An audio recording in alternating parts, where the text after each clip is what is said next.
চন্দ্রবিতানের পক্ষ থেকে আপনাদের নমস্কার। আজকের আমার নিবেদন উত্তরাধিকার, কবি সুনীল গঙ্গোপাধ্যায়। নবীন কিশোর, তোমায় দিলাম ভুবনডাঙার মেঘলা আকাশ, তোমাকে দিলাম বোতামবিহীন ছেঁড়া শার্ট আর ফুসফুস ভরা হাসি। দুপুর রৌদ্র, পায়ে ঘোরা, রাত্রির মাঠে চিত হয়ে শুয়ে থাকা, এসব এখন তোমারই। তোমার হাত ভরে নাও আমার অবেলা, আমার দুঃখবিহীন দুঃখ ক্রোধ শিহরণ। নবীন কিশোর, তোমাকে দিলাম আমার যা কিছু ছিল আবরণ।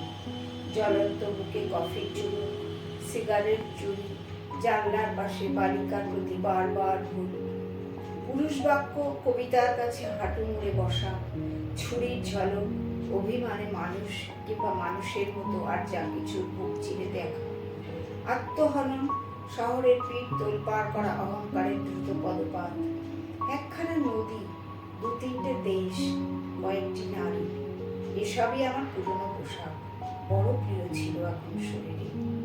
আট হয়ে বসে মানায় না আর, তোমাকে দিলাম নবীন কিশোর, ইচ্ছে হয় তো অঙ্গে জড়াও, অথবা ঘৃণায় দূরে ফেলে দাও, যা খুশি তোমার। তোমাকে তোমার বয়সী সব কিছু দিতে বড় স্বাদ হয়। নমস্কার।